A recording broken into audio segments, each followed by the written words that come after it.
Welcome to Politically Basic. I'm your host, Kyle Campbell. As we always do, we're breaking down the basics of all political issues and current political events so that you get to decide. On with me today, this is a fun one because it's the first time this human is showing his face publicly. And thank you so much for doing it on Politically Basic.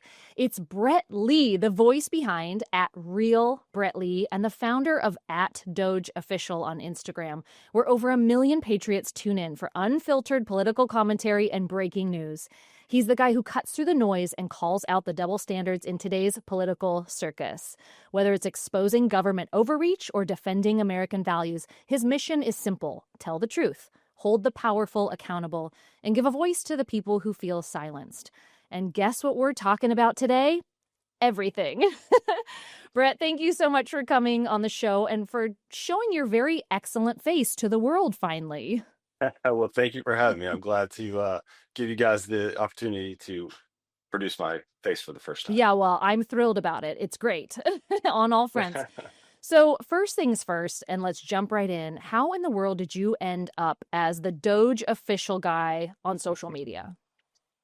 Well, it was kind of by happenstance. I would call it luck more than anything. When the Doge system was announced by Elon back in November of 2024, I this was kind of messing around on the old Instagram, and I was like, well, I wonder if they have an official page already because I know Elon had the X account already. So I kind of just started searching around, and I was like, well, he doesn't have anything. So my mind went back to the old days of the domain name wars, where people would buy up domain names and kind of sit on them until somebody wanted to buy it. And I figured, hey, I'll just create an account for fun. I was always pretty in tune with politics, so I created one, and it just took off from there. It was a little bit of people, I would say, mistaken identity for the first, I would say, couple of months of it. I never claimed to be Elon. I never claimed to be the official government Doge account. Just people just kind of assumed just by the name. Um, so the first, I guess, launching point for the account was that. But then I had to very quickly clarify that, hey, I am not Elon. I am not the official government spokesperson for Doge. But after that, it was just I was very consistent with keeping up with Doge and what they were uncovering, the different controversies that arose when they started digging into different accounts and stuff like that. So I was real quick on the draw to post what was happening, try to keep track of the total amount of recovered money that they had found, Mm. and just being real apparent with or transparent with my audience about what we were finding and kind of trying to answer questions along the way. So, but yeah, in 6 months, it grew to over 1 million followers, and the rest is history. So it's been quite a wild ride. I would say so. It usually takes people either reaching mega celebrity status or many years, a whole lot of luck, or you having done something really bad to get them to 1 million followers on social media. I mean, Right. consistency is great, and having a name like that is great too, but you've got some secret sauce that you're doing. You've got to be doing something more than that. What do you think it is that is making you so attractive to people on social media? I think it's just putting a voice behind all the noise and all the politics that, if you tune into the Fox Newses and the MSNBCs, you get lost in the static. So for me, it was, all right, I'm going to cut through all of this. I'm going to give people facts, tell them, hey, here's what they found. Here's what the implications could mean for you, your family, where this takes Trump's plan for America and his whole Trump agenda. So for me, it was just a way for me to filter through everything and make it palatable for everybody else. Okay, also hard to do because there's so Yes. much information out there. We like that here at Politically Basic. We're trying to offer people facts and information and give them the ability to make a decision for themselves. It sounds like you're Right. doing something very similar. How do you wade through all of the information that's out there? What are your go-to sources? Because you're posting a lot. I'm obviously following you and tracking, and you are putting content out pretty consistently throughout every day, multiple times a day. What sources do you like best and do you utilize most? Um, I don't have a go-to source for everything. I try to get a little pieces here and there from everything. I like to, your ground news. I don't know if y'all are familiar with them. They're very good, kind of to give you a metric on how far left or how far right Mm. this news is. Is it a blind spot for the right, blind spot for the left? That's kind of a good starting point. But I also take information from both sides. I'll go into the Breitbarts or the Fox Newses, and then also go into the NPRs and the other side of the aisle and try to get, like they always say, that the truth is somewhere in the middle. So I'll get the hardcore right wing opinion, get the hardcore left wing opinion, kind of figure out, all right, this is probably what's really happening. Let me try to convey that in my posts. Yeah, smart. Sounds like a good way to be. That's Well, right. let's talk about Doge. This is how you've made your mark, and it really has shaken up our political world. Who would have thought that somebody coming in and wanting to do the thing that every politician has said they were going to do for decades and decades? We're going to clean up Washington and find the waste and the fraud, and we're going to do better. And then they never do. Well, here comes South African weirdo alien tech genius Elon Musk, of all people, right? The weirdest one. And we love him. Aren't we so glad that we have him here in America and that he's not doing this Yeah. for some other nation? But here he comes, and he's just run with this like he likes to do, right? He calls it Doge. We got Dogecoin. I don't understand that at all. Maybe you can explain Dogecoin to me. We have the dog, I guess, because it's kind of like dog E again. You're going to have to clarify. I'm not sure I'm tracking with that.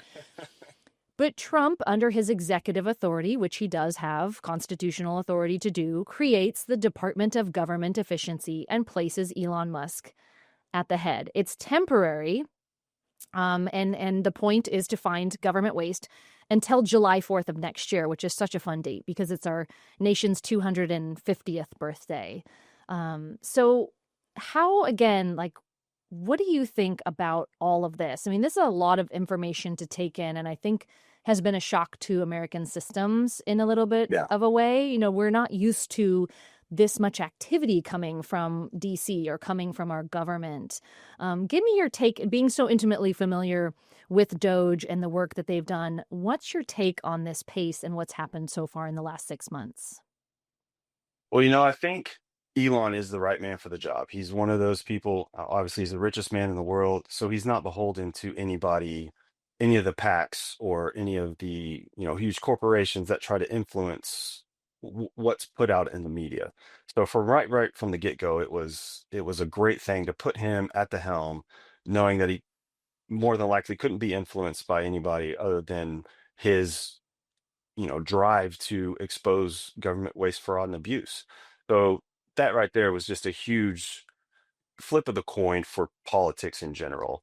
Trump kind of paved the way for the non-politician to try to take the helm and give us a direction that we all as Americans want to see.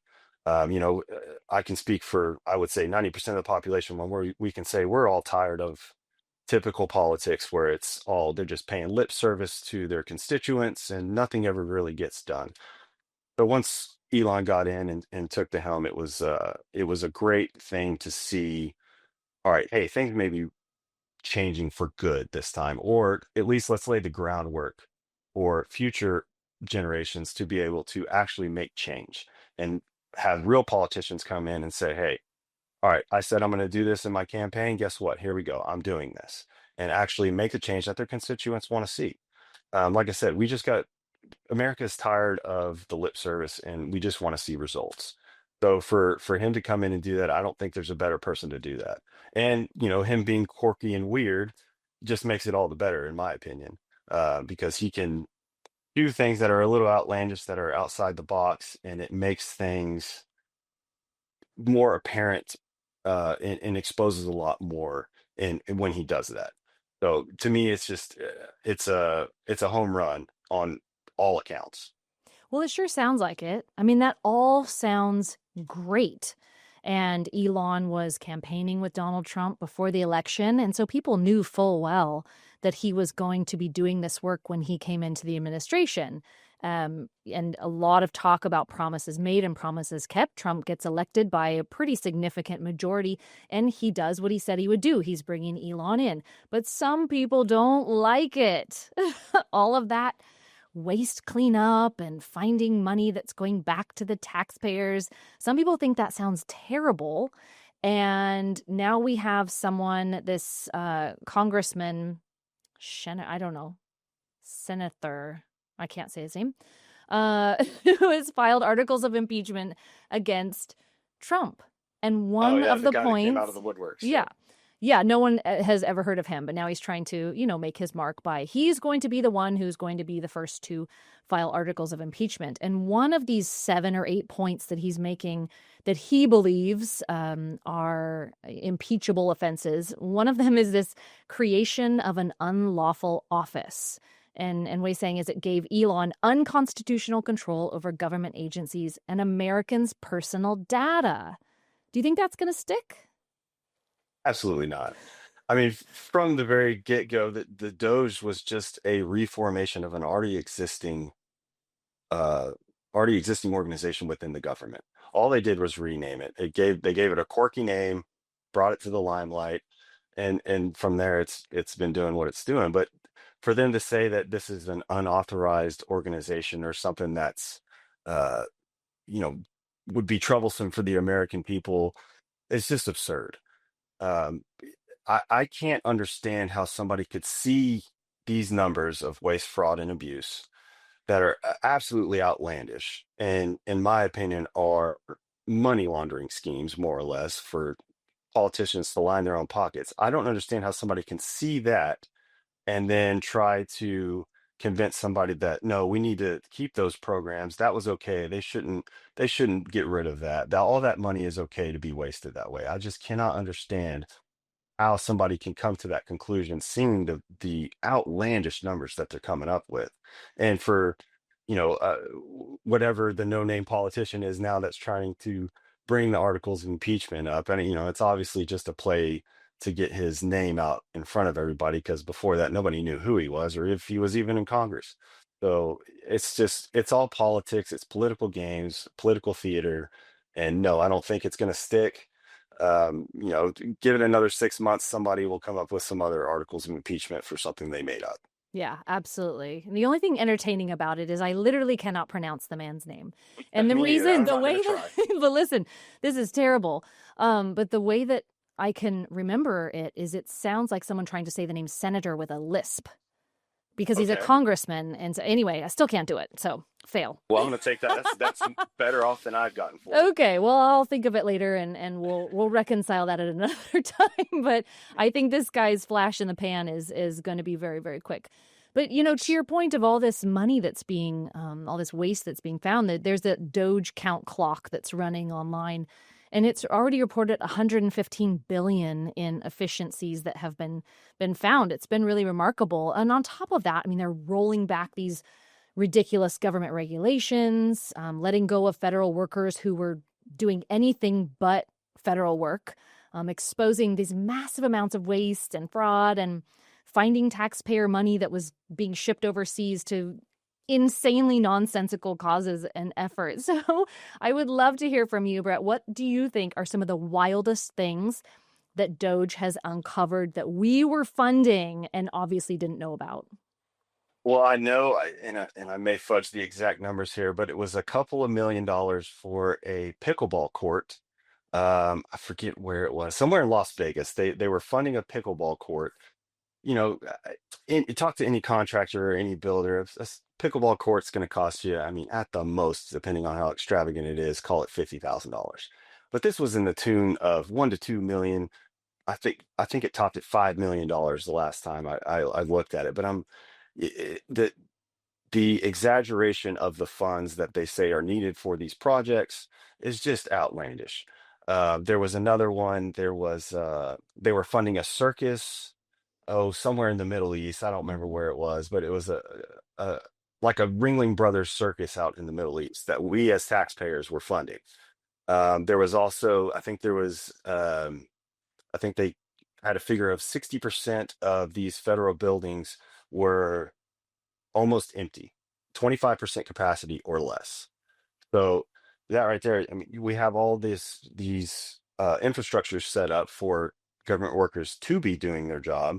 But I think after COVID hit, when people started working from home, they just sat at home, never came back. These buildings were left empty, and then we just kept paying for them because the government was like, well, nobody's crying about it.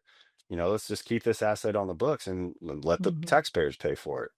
So it's things like that. I mean, there's a whole list. I'll have to dig it up, but the big outlandish ones are stuff like the pickleball court, the circus fund. There was a oh gosh, an LGBTQIA plus uh I think fund for in Sudan, Mhm. I believe, There was a which lot is of that, wasn't it? There was a lot of programs overseas in support of lesbian, gay, transgender efforts, which I found highly surprising. And to many people's point, it seemed like the US government was trying to fund the furtherance of homosexuality and transgenderism across the globe, which is an it odd in thing to fund.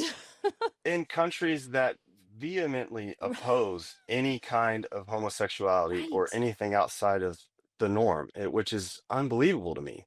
Which that right there should be a huge red flag. If we're sending, call it $10 million to anywhere in the Middle East to fund any kind of LGBTQ agenda, right there, well, okay, that's probably not true. Let's dig into that a little bit more. Let's see how much of that is actual waste, or who is this actually going to? Is there some, government worker over there that we're in bed with, that we're making under Mhm. the table deals?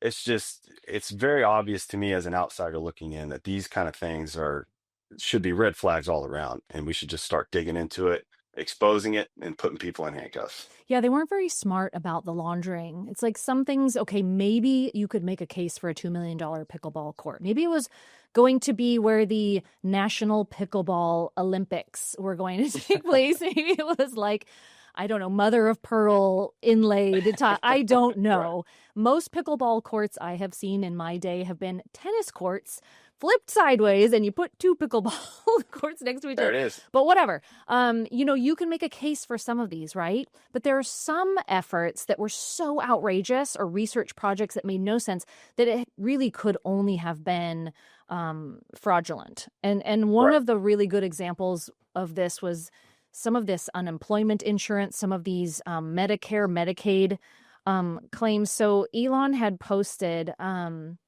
an initial survey of unemployment insurance claims since 2020 found that 24,500 people over the age of 115 had claimed $59 million in benefits.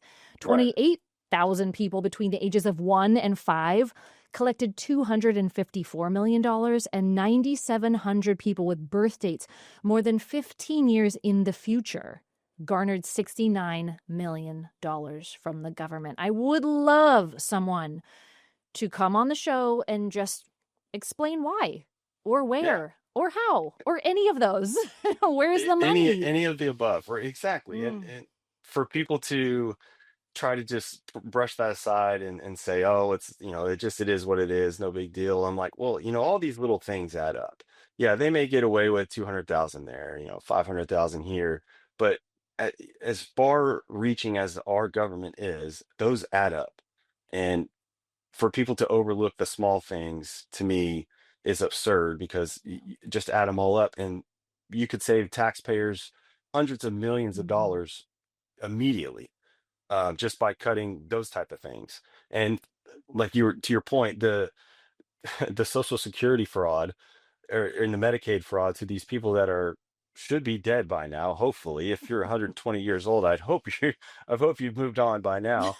Uh, just things like that, where it's obvious that they can't even cover their tracks, and they're so brazen about it now because they haven't been caught for decades.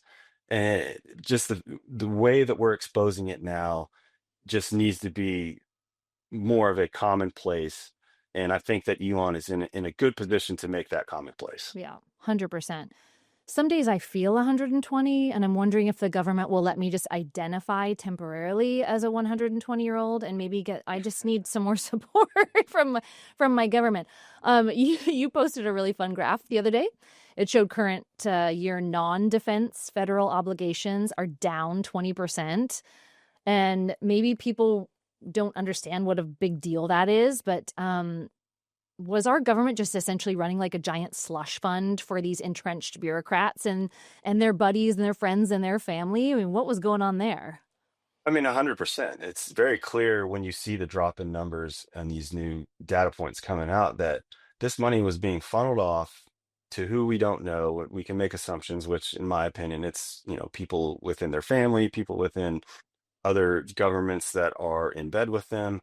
But yeah, it's very clear that a lot of our taxpayer money was being funneled off for whoever, the pay to play thing. Whoever paid the most money to get the most influence was getting benefits from us, the taxpayer. Yeah. Yeah, well, this was always set up as a temporary office, or not a temporary office, a temporary mandate, essentially. There are a little over 400 days to go. President Trump's top budget official is coming in to replace Elon. So, do you think that people are going to be as into it when Elon's not running it again? I mean, we like Russell Vought, but he's no Elon Musk, right? He's not as He is exciting. He's not as right. entertaining or interesting. What do you think is going to happen when and if and when that switch happens? Uh, it's tough to say. It's, with Elon, you can't predict anything with the way he's gonna handle things or go out. Um, I mean, I can certainly say you're not going to have anybody at a cabinet meeting sitting with two hats on making jokes with the president. I mean, that's just not going to happen. That's just Elon and who he is. But I do think we'll have the groundwork laid out by Mhm. Elon to be able to have somebody come in and take his place with the right framework there to be able to continue what he started. Yeah. And people like that are in excuse me, that are in line to be where he's going to be. I think we'll be okay. Like I said, is if the groundwork is laid, the precedents have been set, I think we'll be good to go in the future. Yeah. I sure hope so. I hope that this ball can keep rolling with the speed and effectiveness that it is. No, you are posting on just a broad range of political news and not just exclusively on the work of Doge. So, looking at all this from more of a macro level, what do you take away from how Trump's second presidency is going so far? Well, and it's like you hear people saying that his first term, he didn't have the right people in place to be able to enact on the things that he wanted to do, which I agree with. He had a lot of rhinos there that were still part of the swamp, quote unquote. But this time around, I really think that, well, he had 4 years to prepare and say, hey, if I'm going to do this, I'm going to start, you know, 2 years before I'm elected and start laying the groundwork to have the right people in place. And I think it's very evident from his first 100 days that he has the right people in place. His agenda is very well thought out and very clear, which I think was another kind of falling point in his first term is he didn't really have a clear direction.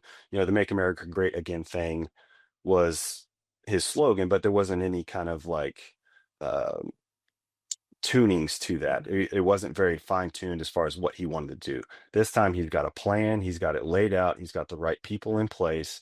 The Pete Hexes, the Tulsi Gabbards, those people that are dogs that want just as much as he does to see the change that we all were hoping would happen in the first term. But now he's got that fight, he's got the people behind him, and I think, with evidence of his first 100 days, there's tons of changes. I don't think I can think of any president in my lifetime that has done this much this quickly. And for me, as a supporter and somebody that voted for Donald Trump, doing what I was hoping he was going to do. That's the biggest thing is him saying he was going to do these things and then actually performing on them. For me, I'm down in Texas, so the border was a huge thing. Mhm. That was a big deal for us, for me as a voter, and I know people in my area, and for him to completely shut down the border. and get that under control literally day one was such a huge relief for us. And one of those kind of things where you're like, oh man, we really can make a change by our voice, by our vote. So it gave vindication for us as voters, like, hey, we can actually make a change. But for Trump in his second term, like I said, I think he's got the right pieces in place. We just got to cut through the noise, make it through all of the left's, attempts to sabotage him, and I think we're going to be on the right track. Yeah, it's been remarkable to watch his polling numbers through these first 100, 120 days. This is not typically the time when people are loving a new president because some of the brand new shininess has worn off a little bit and they start Mhm. to get into the work, and it's work that people are either going to like or it's pretty easy for people to criticize. And so the fact that his numbers this term at this point are higher than they were this point in his term the first go around is just incredible. And I count it that we are really lucky and really blessed that we get to experience seeing a presidential administration with non-consecutive terms right now, because he's almost operating like a completely different person this time around. He's 100%. been through so much, and our country has been through so much these last 4 years. People are really enjoying what's happening, and I think there's a lot of relief being experienced, and they're getting what they voted for. So it's been pretty amazing. Speaking of how people are feeling about political leadership, you posted another thing recently I thought was really interesting. It was showing U.S. presidents' net worth before and after their presidencies. Now, there has been some talk recently about this Pelosi Act. Don't you love that they named it Pelosi? Oh, It's so like good. the level of trolling going on in American politics right now is just peak. Yes. Really people paying attention more and more to people in public service. It does not make a lot of money. I'm working on the back end of a congressional campaign right now, and this poor person's like, wait a minute, I'm going to take a huge pay hit if I go and serve my country in this way. And so Doge has contributed really to shining a lot of light on, of course, misappropriation of funds and fraud. But we're also now starting to realize, like, hey, wait a minute. A lot of people who aren't making very much money and who have been elected to serve the people are making millions off of this. Do you think that it has shifted the way that we look at American politicians after reporting on all of this?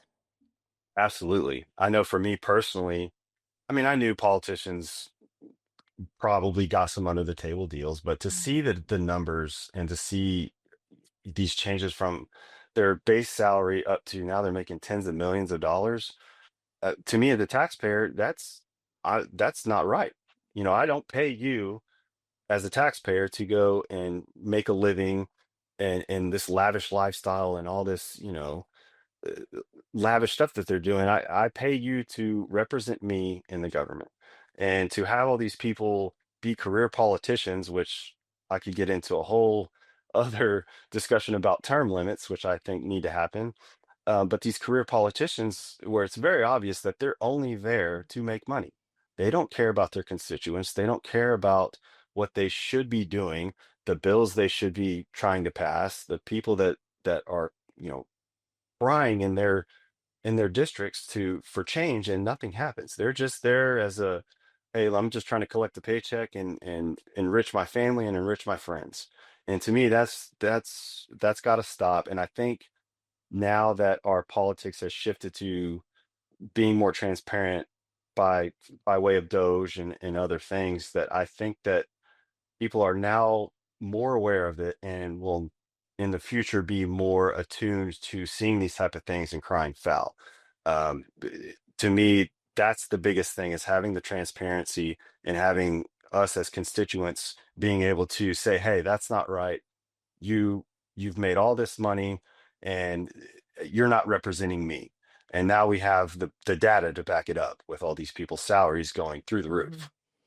Well, we appreciate your accounts sharing information just like that, because I think we are entering a new era of exposure and transparency, and it helps us hold people accountable to what they are saying they're going to do when they get our vote, or they don't get our vote and they get a lot of other people's votes one way or another. You have this huge following, right? You've got 1 million followers on Instagram. So You must get a great read on people's political thoughts and opinions just purely from comments and feedback. What do you think from hearing all that and reading all that, that the temperature of Americans is now, not just since President Trump got reelected, but now that he's been doing this work in office for a few months? So it's funny. I've seen kind of two sides to the coin. There's people that are super gung ho. They're super happy about the way things are going, which is kind of the camp that I fall into. But there's also people that are growing frustrated with the lack of things happening as far as arrests, Hmm. as far as indictments, that kind of thing, which I completely understand. Um, we've had all this evidence come to light, but nobody's getting put behind bars yet. So for me, that's kind of the two biggest things that I see is people going, all right, we've been doing this for 4 or 5 months now, but nobody's getting arrested. So there's that frustration with people. I would say it's about 50-50. You have that frustration with people wanting something to happen, some kind of accountability. And then the other people that are just, on everything Trump, I'm in. But I'm kind of more on the Trump side. But I would say the frustration is rising, I think, with everybody. It's time to start putting people behind bars, holding people accountable, and seeing some actual punishments for all these fraud and crimes that they're uncovering. But at the same time, I do understand that people like Pam Bondi and Cash Patel, they got thrown into a wild world. They got thrown into the lion's den of all kinds of stuff that they probably didn't even expect. So I understand why there's that lag time where they have to build the case. They have to have sound information, sound evidence to be able to have a case that's not going to get thrown out in court for some kind of, technicality or something that's going to get it dismissed. So I do get that side of it. I think people do need to have a little bit more of an understanding of that and why it's taking so long for these things to happen.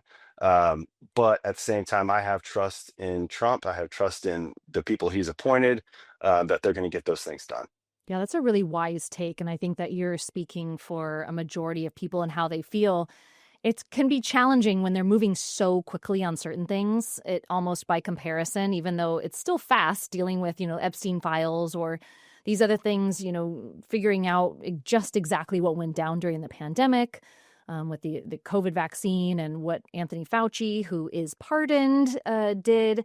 By contrast, that seems slow, but you're right. I mean, they've just gotten started. They have so much on their plate, and the opposition is really good at slowing them down. So Mhm. maybe we'll try to be a little bit more patient. I don't know. We'll try hard. the, But the excellent patience is take on wearing that. out. Yeah, well, we suffered through a long time of wanting answers and not being heard. I think that was one of Right. the biggest issues that came up and drove the election results that we saw, is that people just felt completely dismissed, that their opinion didn't matter. I mean, for the Democrats, really, they felt that their vote didn't matter when Kamala Harris was put in place of Joe Biden. They didn't have the opportunity to speak up and say what they wanted. And so here we are feeling like the president and his administration is listening to the people, and we all have a lot of comments. So Yes.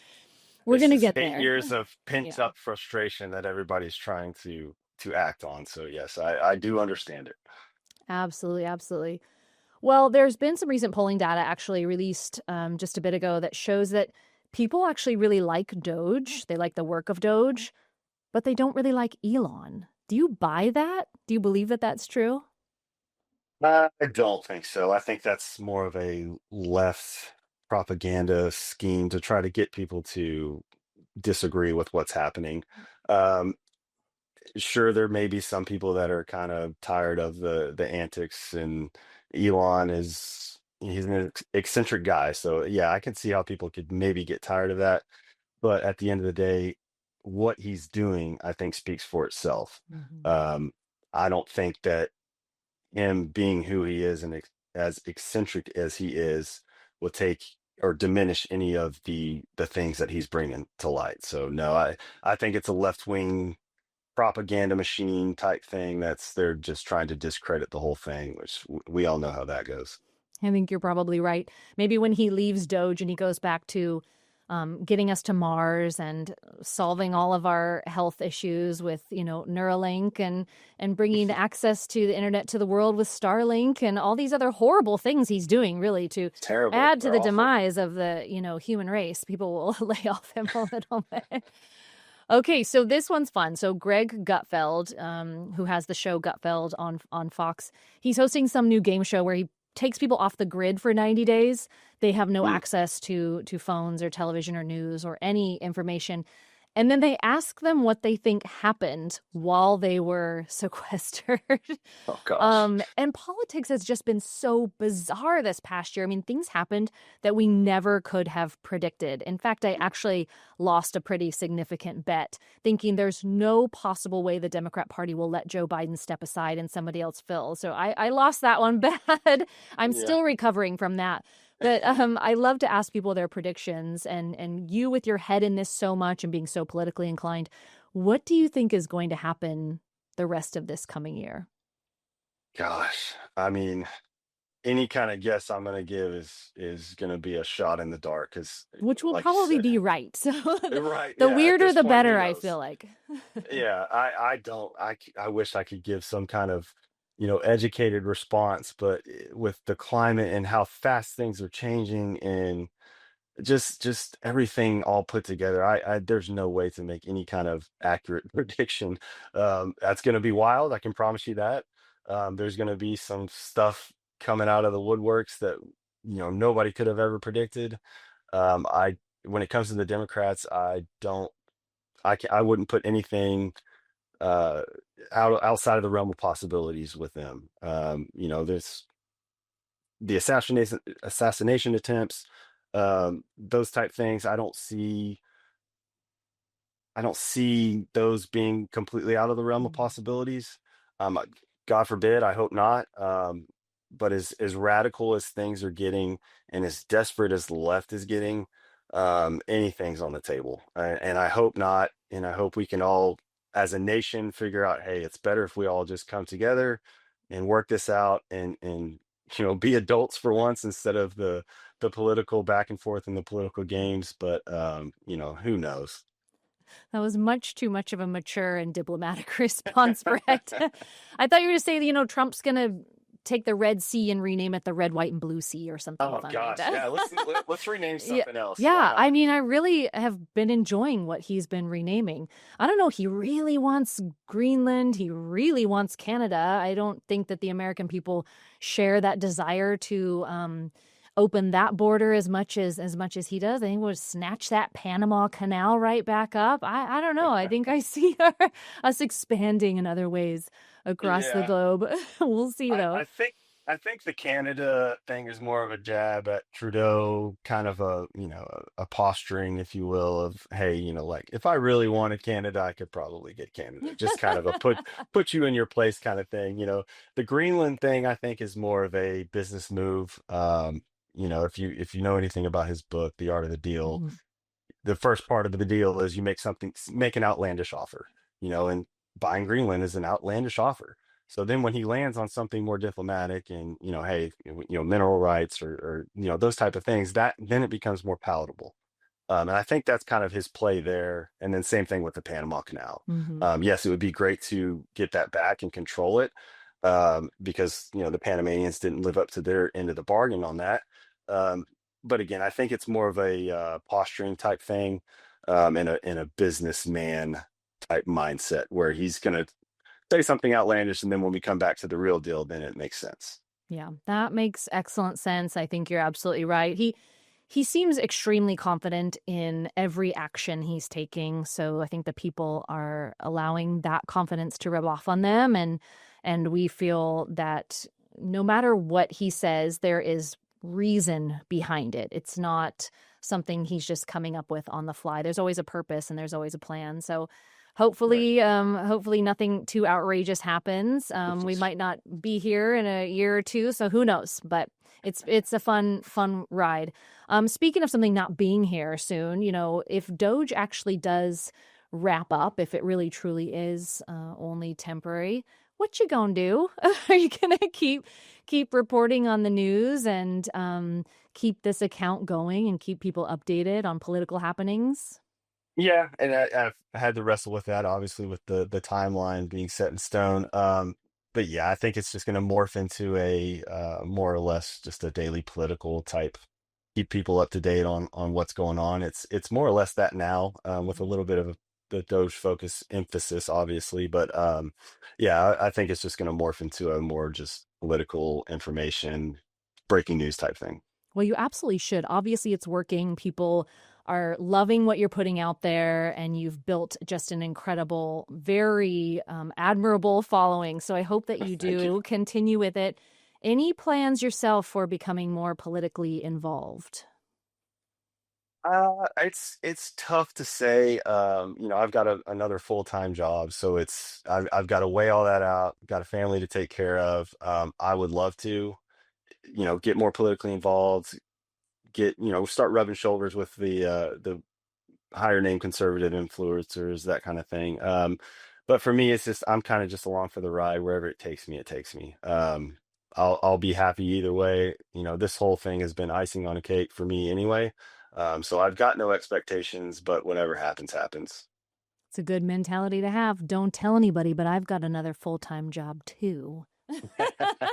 That's how it happens sometimes, you know? Yeah, You pray for doors to open and you walk through them, and we only get this one life. So I encourage you just to see where it goes and keep going with it, because people are really taking to it. And I think you've kind of cracked the code on how to give us that information in ways that are digestible. They're entertaining, they're right. interesting, and it seems like you're having a good time with it too. So I say keep going.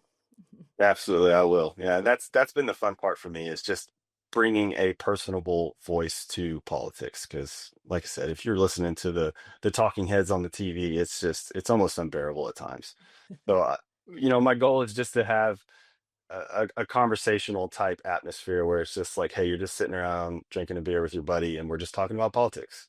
Because that's how I grew up. Mm. That's what I grew up loving doing, just discussing world events. So I said, hey, I'll just bring it to the social media world. Yeah, we need more of that. Outstanding. Hey, remind us where everyone can find you on socials.